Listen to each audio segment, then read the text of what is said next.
Hürmetli vatandaş, bugünkü leksiyalarımızı başlayımız. Leksiya dese de Hacı Rozu.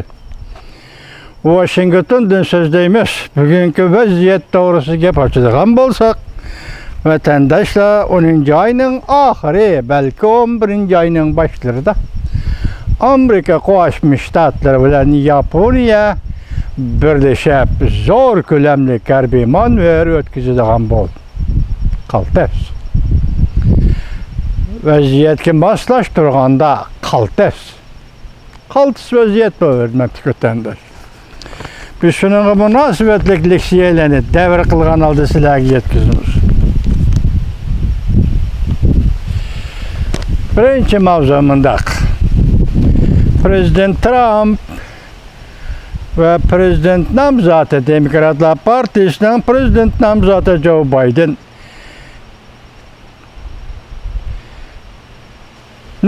tüncü kıtımlık münazırası ve münazırının asaslık noktaları.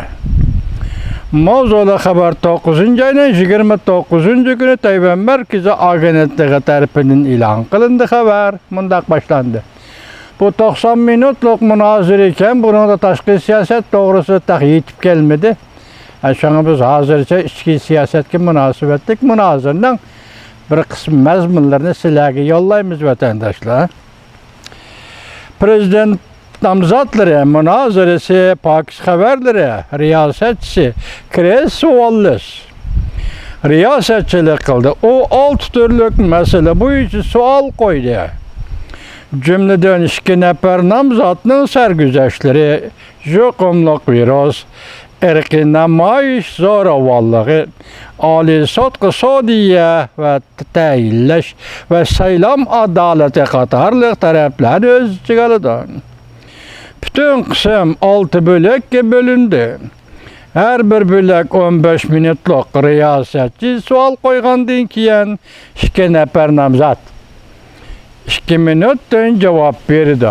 Keynedilla riyasetçi ulaştırıp sual koydu. Riyasetçi birinci növbette Ali Sot'nun sodiyesi Barrett Hanım hakkında sual koydu. Prezident Trump bilen Demokratlar Partisi namzatı Joe Biden münazırda tığ elişti. Joe Biden mundaq görsetdi. Nurgun Amerikalıqla allaqaçan bilet taşlıdı. Vaqet saylamğı yakınlap gelgende Ali Sot'nun sodiyesini körsetmeslik gerek idi.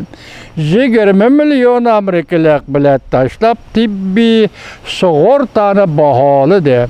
Ali Sot'qa namzat kılıp körüstilgen Barrett tibbi sığortanı bahalaşqa karşı turdu. Bunca köp adam jukumluk virüs bilen vafat boldu.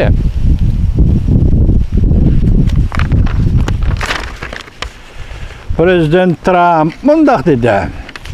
Agar jukumluk virüs partlığında Joe Biden'ni məsul kılıp koygan bolsak, texmi köp Amerikalıqla vafat bolgan bolatdı. Riyasetçi ikinci mesele jukumluk virüs meselesini oturup koydu. Joe Biden cevap verip mundaq dedi. Prezident Trump'nın planı yok idi. O Amerika halkı agahlandırış vermedi. Halkның odukup kalışıdan korkusu lekin odukup kalganı Prezident Trump idi. Prezident Trump radiya berip mundaq dedi. Devletni ben kamal kıldım. Cüngoluklarının Amerika'ya kirişini çekledim. Unda kılmasak texemi köp adam vafat bulatdı. Şu vakitte Joe Biden devletine kamal kılışka karıştırgan idi. Münazara dastlabki 20 minut ichida qalaymi qallashib ketdi. Prezident Trump, Joe Biden, riyosetchi Wallace bir gavda bo'lib ketdi. Prezident Trump dastlabki 15 minut ichida Joe Bidenning Oliy sud sudiyasi, tibbiy sug'urta sohasi javoblariga loqma tashladi. CNN tahlil qilib mundaq ko'rsatdi. Bu savol yaraydi.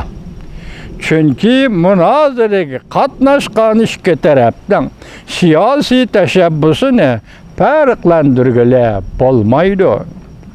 Münazirege 18 minut bolganda Joe Biden Prezident Trump'a mundaq dedi. Ağzını jumup alsan ço. Prezident Trump Joe Biden'ni közgü ilmedi. Riyasetçi bilen münazirleşti.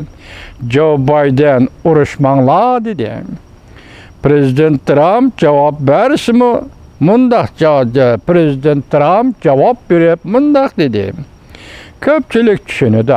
Çatak yok. Joe Biden 47 yıldan beri hiç kandak iş kılgan adam emas. Hürmetli Prezident Trump efendim müşakkar kendi bir cümle kıstırıp koyay. Joe Biden aynı çağda Kengeş Palatası'na senatör bulup durgan çağda Rabia Kadr ve Uygurlar doğrusu 3. ketem kanun layığa oturup koyup muhakemeden ötkezgen senatörlerinin muhakemesinden ötkezgen arbab idi. Bu hem çakçıkın bolsun hem emli bolsun 47 yıldan biri degende Joe Biden ana şunda hizmetlerini kılgan idi.